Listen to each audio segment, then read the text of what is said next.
Всем огромный привет! Вы на канале Вечное Лето, и мы в Ереване. Сегодня у нас новый день, новая экскурсия, но прежде чем на нее отправиться, мы решили подкрепиться и попробовать местный фастфуд – шаурму. Здесь классная шаурмичная, я думаю, что она классная, потому что из нее всегда очень вкусно пахнет, но мы проходим мимо нее всегда уже сытые. А я Саше говорю, мы обязательно должны здесь попробовать шаурму, и сейчас, через 5 минут, она будет готова, и мы заценим. Она, кстати, недорогая, там написано, что всего 1000 драмов стоит. Сегодня вообще по программе мы должны были ехать на 10-часовую экскурсию за город, как и вчера, но случилось непредвиденное, неправильное питание дало себе знать и подкосило нас, поэтому мы лежали все утро, мы поняли утром, что лучше не ехать. Были такие сомнения, знаете, вроде нормально, вроде что-то не то. Всегда чувствуешь, когда что-то не то. И мы решили не ехать, и в 10 часов я поняла, что хорошо, что мы не поехали. Вот. Решение было сложное. Мы перевели 2000 рублей за двоих бронь. Мы их потеряли, но зато ничего кошмарного не произошло. Все-таки на автобусе далеко, и когда у тебя несварение, давайте называть вещи своими именами, это очень может быть опасно. Вот. Сейчас вроде как все нормально, напились таблеток, и ничего на жизнь не учит, идем есть шаурму. Мы взяли одну шаурму, давайте сразу оценим ее размер, она такая большая, тяжелая. Булочку с мясом, булочка 600 граммов, шаурма 1000 и 2 кисломолочных напитка. Что это? Непонятно. Похоже, тан или айран. Наверное, тан. Я люблю вот мясное запивать таким кисломолочным. И за все у нас вышло 2000 драмов. Это где-то 500 рублей. Я считаю, вообще недорого. Попробуем. Сейчас надо помаду снять.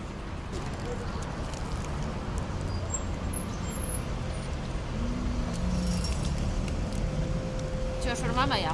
Лаваш, наверное, не такой, да, как у нас? Я не очень люблю шаурму дома, потому что лаваш я не очень люблю. Он какой-то сухой. А здесь он хрустящий, ароматный, домашний. Вот похож на то, что мы ели на экскурсии. Видите, прям вот хрустит. И шаурма за счет него хрустит. Мясо, зелень, картофель фри. Это очень-очень вкусно. Просто 5 из 5. Самая вкусная шаурма. И я сразу до мяса добралась. Обычно я ем шаурму.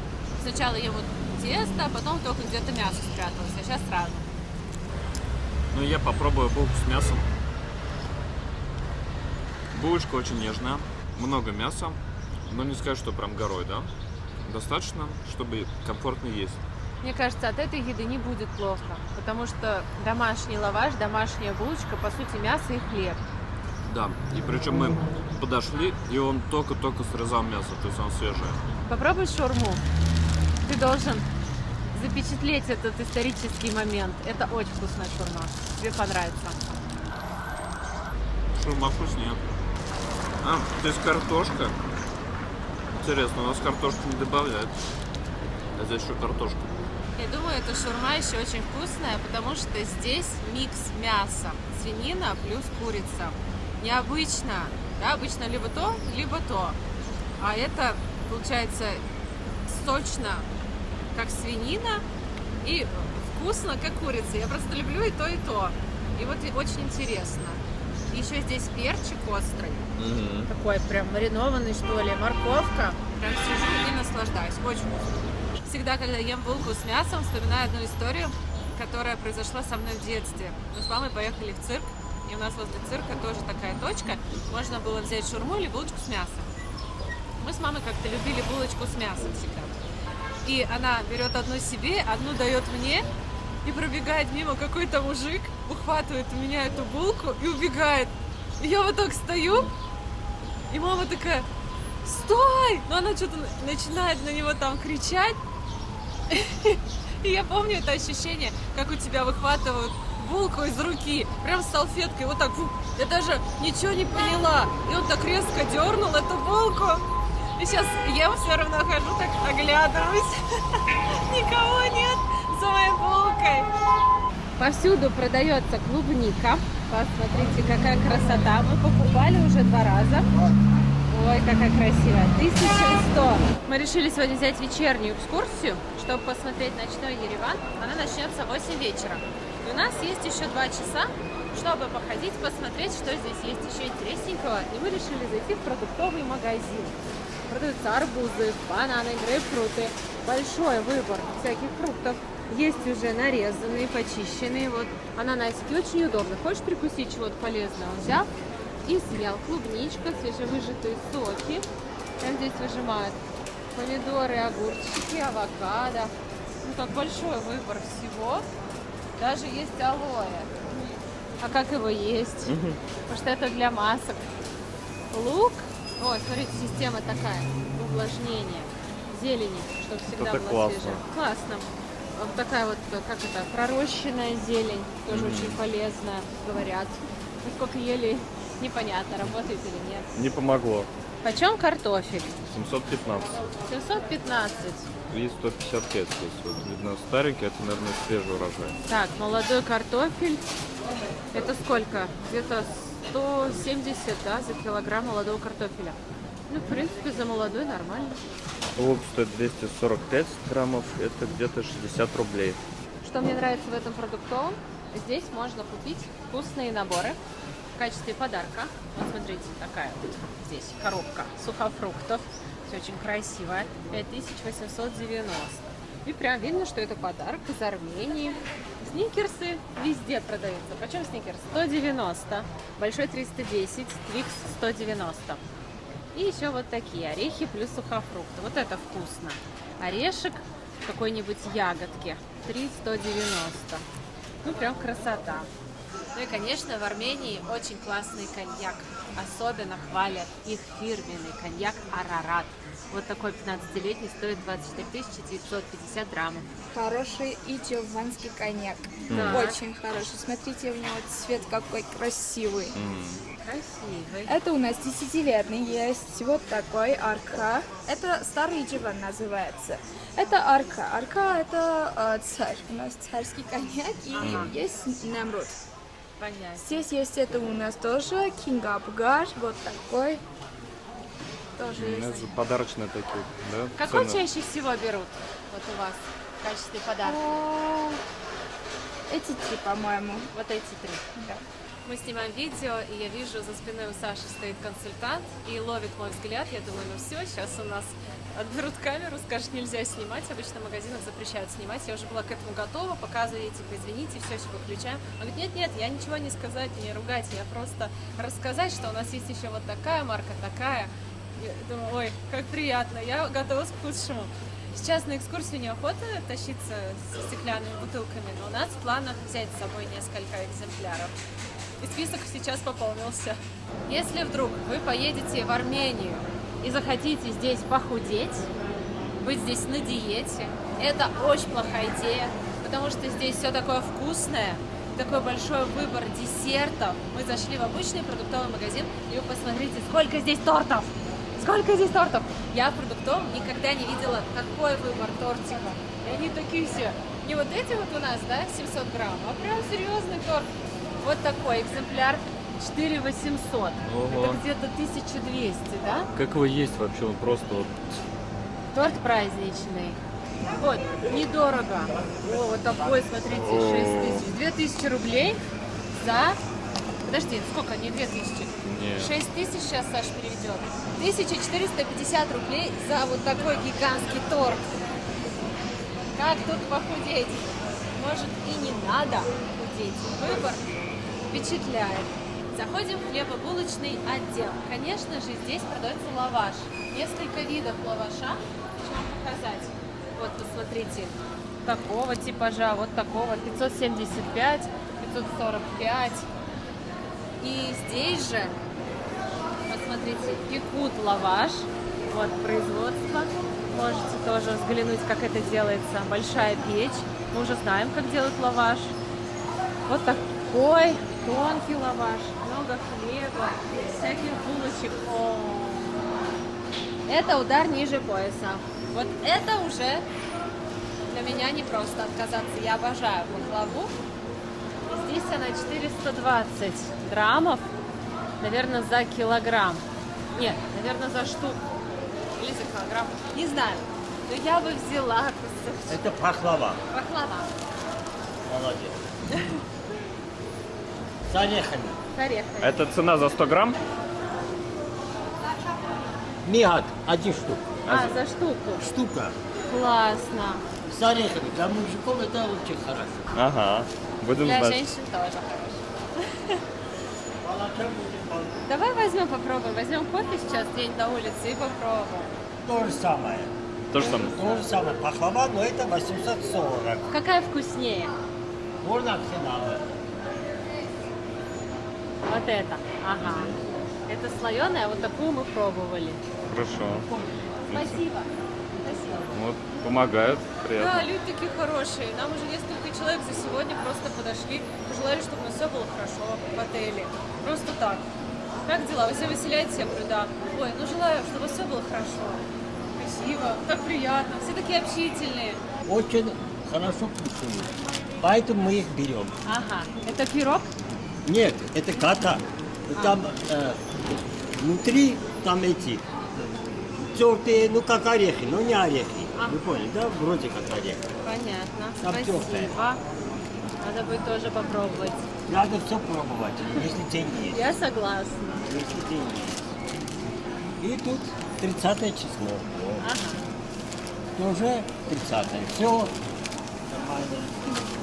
Ага. Тоже отлично. А у нас тоже такие продаются. Надо брать пахлаву. Чего уж тут сопротивляться? Да, Саша? Говорит, нет. Че, мы сейчас с ним поработаем. Французский хлеб. Как французский Багет. хлеб. Да, но они пекут. Ага, Поняли, здесь. понятненько. Красивый тоже. Французский, да. Багет французский. А. Во всяком. Что еще интересно и одновременно приятно, здесь продается винегрет, селедка под шубой и оливьешка. Вот, собственно, оливье. Какая красота. Это у нас винегрет и сельдь под шубой. Ну, не знаю, сельдь под шубой или просто из сельди. Ну, вот это такое свекольное. Много салатов. Все как у нас. Да? У меня даже нет ощущения, что мы где-то за границей. Настолько все похоже, но есть какие-то свои фишки. Поэтому и чувствуешь себя здесь комфортно и интересно. Ну, вот отдел сосисок, сыров, колбас, вот, все похоже на то, что у нас. Естественно, здесь, наверное, еще есть дополнительные бренды, которых у нас уже нет. Поэтому можно что-то привезти, если на отдых едете, да, и любите какой-то там определенный сыр, то можно будет зайти, здесь тоже его взять, домой привезти. Плюс много домашние они вот делают по своим рецептам. Да, домашние у них Традиционно обалденные. Очень вкусные сыры, конечно, восторг. Я не знаю, почему к нам вот мало сыров привозят армянских. Это хороший вопрос. Готовые, ивляки. Я, наверное, знаю, почему. Нету сообщения железнодорожного. Может быть. И тут проблема с доставкой. Вы знаете, то, что здесь бензин стоит 120 рублей за литр 92-го? Представляете? Все, берем 2 пахлавы. Проблема финито. Решили взять вот в таком отделе. Она подороже, но и побольше. Еще я говорю, ты должен вот это пирожное попробовать. Оно традиционное, армянское, вот шоколадом политое. Надо взять, Саша. Придется. Ой, вот чак-чак тоже можно взять.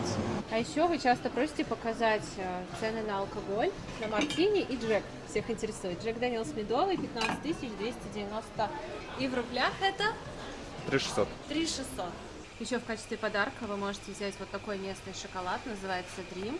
Он есть вот такой темный и молочный, 1890. Это около 400 рублей. Он такой красивый, матовый конверт. Я первый раз вижу шоколад в конверте. Говорю, Саш, давай возьмем, но он же не хочет. А знаете, почему он вредничает? Потому что я взяла 4 пирожных вместо одного. И что, это повод вредничать? Вот, у нас такого нет. В продуктовом магазине целый отдел с чурчхелой. В гранатовом соке. Вот это вот в абрикосовом. Тоже очень вкусное. Мы на экскурсии взяли. Обалденно вкусная, нежная, мягкая такая. 1120. Это где-то 300 рублей за вот такую здоровую колбаску. И, конечно же, здесь целый отдельный стенд коньяка Арарат. пятилетний. Я вот везде вижу в рекламе, в основном пятилетний. Нас тоже он интересует. 8,650. Есть еще медовый подороже, абрикосовый, потому что абрикос у них тут национальный продукт. И спрашивала я в предыдущем видео, что означает оранжевый цвет на флаге Армении. Это цвет абрикосов, армянских абрикосов. Молодцы все, кто назвал правильный ответ. Можно взять, кстати, абрикосовый со вкусом кофе. Кофе вообще тема. Черри. Вишневый тоже. Да. 10-летний, 7-летний. Вот какие цены. Подарочный набор классный. Вот. Привезти сразу. И вот такие вот у тебя рюмки красивые. 10 450. Это 2500 за такой набор. Тут уже выдержаны 37 950 20-летний. 50 тысяч тоже. Ну, есть из чего выбрать. Вот даже за 104 950 25-летний. Вот посмотрите, какие пирожники я взяла. Два вида пахлавы. Потом птичка и муравейник. Это все пирожные, которые я хотела здесь попробовать. Есть еще кое-что, но уже точно много. И на втором этаже у них здесь фудкорт. Вот как раз можете купить сладости внизу. Здесь, например, заказать кофе и посидеть спокойненько, перекусить. Много различных отделов с едой. Сейчас будем искать, где делают кофе. Что приятно, в KFC все меню на русском. Можно без проблем что-то заказать. Давайте посмотрим, какие цены. 2150. Обычный бургер. Есть за 1200. Чизбургер обычный 1050 граммов. Недорого. Ну да. Ну как Хотя, недорого? да, Дорого получается. дороже, да, чем у нас? 250, 200, Сколько у нас стоит чизбургер KFC? 80, 100 рублей. Значит, здесь в 2 раза дороже. Да, А почему в 2 раза дороже? Сколько? А, ну да, ладно. 250 рублей. Но я вообще в KFC не люблю, я хочу кофе просто взять и все. Я буду капучино. А я американо. Ну что, давайте все пробовать. Сперва капучино. Еще не удержались, взяли колу без сахара. Капучино такой же, как у нас. Пахлава следующая на очереди. Вот такая большая, красивая, с грецкими орехами. Только честно говоря, если жесткое, 600 за штуку. Это сколько? это много. Очень вкусная. Мягкая, много орехов. Давай попробовать.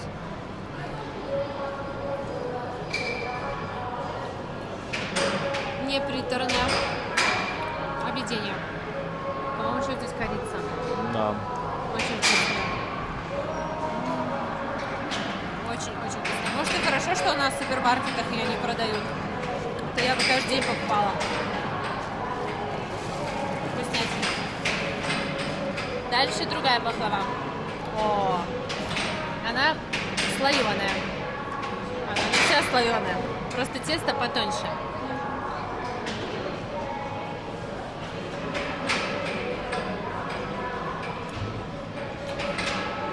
Это еще вкуснее. Куда еще? Еще вкуснее.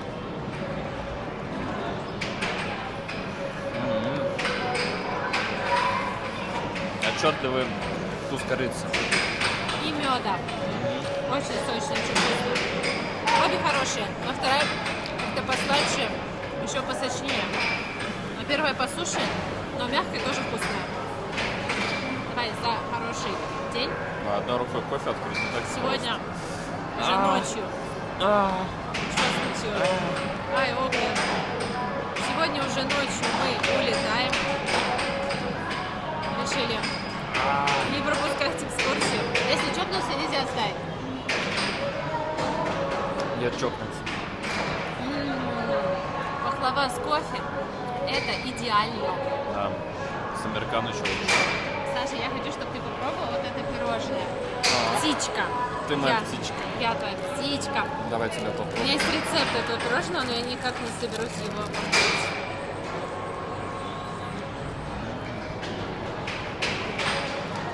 Тут что-то из того, что пекли наши мамы. Тут дедовский метод. Птичка моя. Как вкусно. Идеальный баланс тестом, Добра и зла. кремом и шоколадной глазурью. Он не приторный, в меру сладкий. Очень-очень вкусно. Мера соленый. Не, правда, очень вкусно. И следующее пирожное – муравейник в своем классическом исполнении. Пахнет пирожным. Его даже, мне кажется, не так просто есть, он большой. Просто. Вареная сгущенка, печенье, которое, ну, сами пекли. Тоже не сильно сладко. Очень-очень вкусно. Вот это мне прям, мне кажется, больше всех понравилось даже. Да не все вкусные. У нас, чтобы поесть вкусное такое пирожное, надо идти прям в кондитерскую. А здесь продается в торговом центре. Не, ну может где-то еще в торговом центре продается. Но у нас в основном вот надо идти куда-то. Все очень вкусное, все очень классненькое. Возьмем с собой. Вообще Армения радует. Радует. Приятные люди. Цены, в принципе, как в Саратове. Не скажу, что там на что-то дороже. Ниже, чем в Москве, мне кажется, цены, если вот по ресторанам так ходить. Если вы жили в Армении какое-то время, напишите в комментариях, что вам здесь понравилось, а чего не хватало. И раз уж зашел разговор о десертах, напишите, какой ваш самый любимый тортик. На выбор даю несколько. Муравейник, птичка, медовик, Наполеон и бисквит. Я думаю, никто не будет даже выбирать. Потому что мы это с детства все любим, да? Мне вот очень нравится медовик, Наполеон. Да все. Все вкусно, если приготовлено вкусно. Я тоже очень вкусно Так, готовлю. давайте выпьем за то, чтобы все тортики были очень вкусные. И за вас, друзья. Наша экскурсия продолжается. У нас очень интересный экскурсовод. Рассказывает про Друзья, историю. это своеобразный вид каменного искусства, распространенный в Армении, называется хачкар, каменный крест. Хач – это святой крест, кари – это камень. Именно поэтому, когда некоторые невежественные люди армян обзывают хачиками, они сами не понимают, а богохульствуют. Хач – это святой крест, хачик – маленький крестик. И, наверное, спросите, откуда мужские имена Хачатур, Хачик, фамилия Хачатурян? В Армении есть такая традиция, когда армянки страдают бесплодием, не могут забеременеть, они приходят в храм, дают обет, что, Господи, если ты дашь мне ребенка, я назову его религиозным именем. Если потом у них рождается ребенок, они действительно называют религиозными именами. Заметьте, пожалуйста, что на наших крестах нет распятия, в отличие от православных и католических. В VII веке решением Поместного монастырского собора 654 года армянская церковь запретила изображать распятие. В Армении увидите хачкары с распятием, это точно до VII века. Есть пара исключений, один в Сиванском монастыре, один в Ереване, но в целом, как закономерность, это до VII века. Почему вдруг запретили? Потому что начались войны с арабами, в 629-м сюда арабы явились, мы их дружно встретили с лозунгом «Добро пожаловать в ад», устроили им диверсионную партизанскую войну, но когда они захватывали наши города, они оскверняли наши святыни. И чтобы рука смертного человека не поднялась на образ Господа, церковь запретила отныне изображать распятие, во исключение вандализма. В древнем мире на латыни его называли туфо арменика. Вот уже несколько тысяч лет он вырабатывается исключительно в Армении, исключительно в городе Артек, 60 километров в севере от Еревана. Туф очень прочный и сейсмоустойчивый, что немаловажно, учитывая, что Армения сейсмическая активная зона, и здесь частые землетрясения. Смело можно сказать, что за много тысяч лет туф спас миллионы жизней. Бытует мнение, что он хрупкий, но это заблуждение, он легкий, как янтарь. Если куски туфа бросить в воду, они не тонут, они плывут по воде. Туф зимой не пускает холод, это очень важно в горной Армении, 93% территории Армении это горная Армения.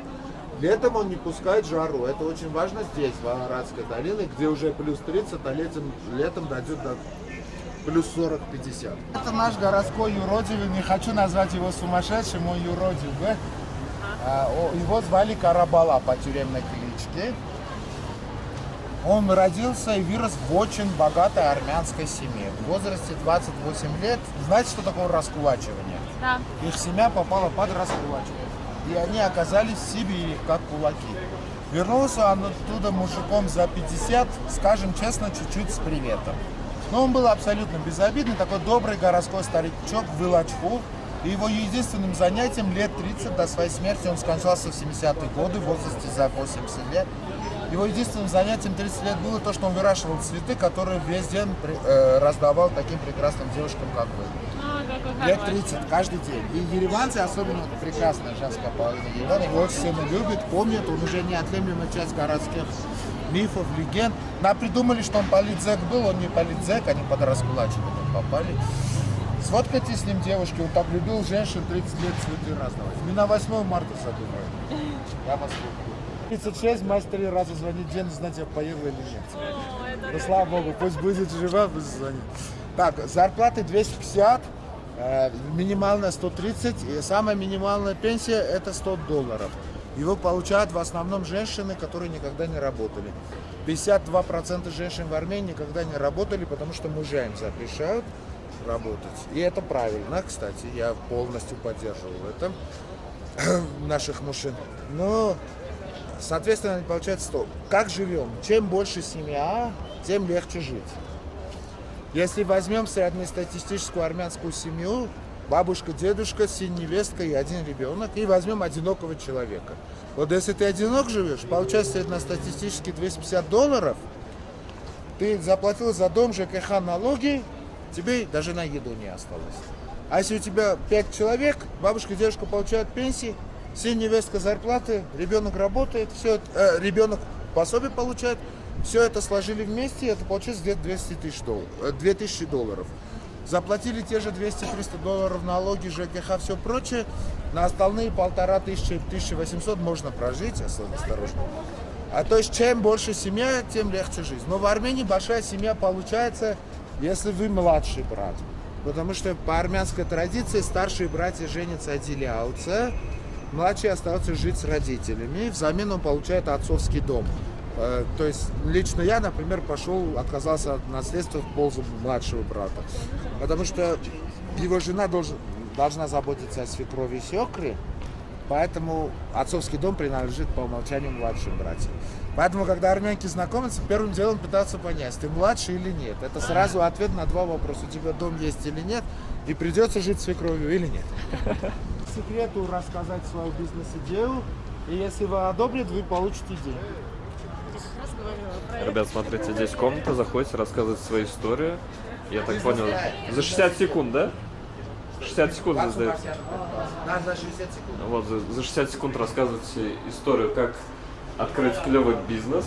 Не надо заходить и довериться. И, в общем, если ваша идея одобрят, то вам выделят деньги и откроете свой бизнес.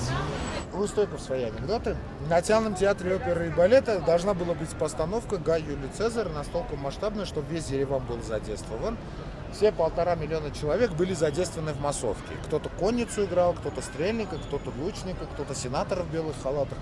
2 минуты осталось, президент, правительство пришли, сели, все готово, и кто-то из актеров умер. А он очень важную роль гонца играет.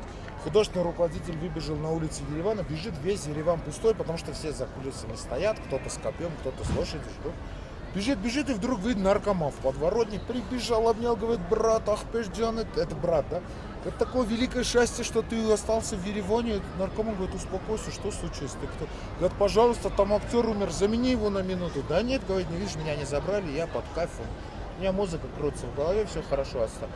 Говорит: пожалуйста, как армину помоги, на тебе $50 000. Видишь, скажи одно слово, там уже президент сидит. Говорит: какое слово? Да, говорит, ты видишь, ты гонец. В римской одежде видишь, там мужик будет сидеть. Закричи ему на всю оперу: Юлий Цезарь, Октавиан сказал, что скоро будет. И все.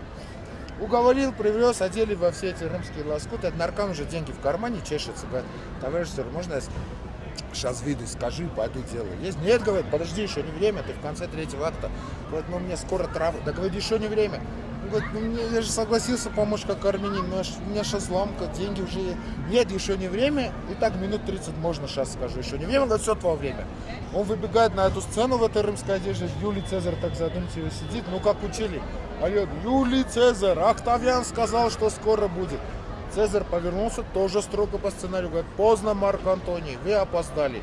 Этот наркоман говорит: клянусь матерью, брат, я еще 30 минут назад хотел выйти. Этот ваш режиссер стоит, говорит: еще не время, еще не время. У одесских евреев самые колоритные анекдоты. Но вы знаете, сейчас новая тема пошла, мужчины почему-то присутствуют в природах. И вот одесская свадьба, Мойша берет жену Сарочку, приходит старый еврей Авраам Маркович, говорит: Мойша, сейчас у тебя Сарочка народит.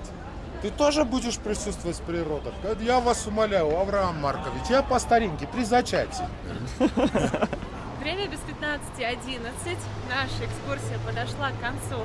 Это была чудесная прогулка. У нас первый день была обзорная экскурсия по городу. И сегодня тоже была по городу, но совершенно другая информация. Вот нужно брать дневную обзорку и вечернюю прогулку, тогда получите максимальную информацию о городе. Конечно, здесь можно гулять еще месяц, и всего не узнаешь, настолько богатая, интересная история.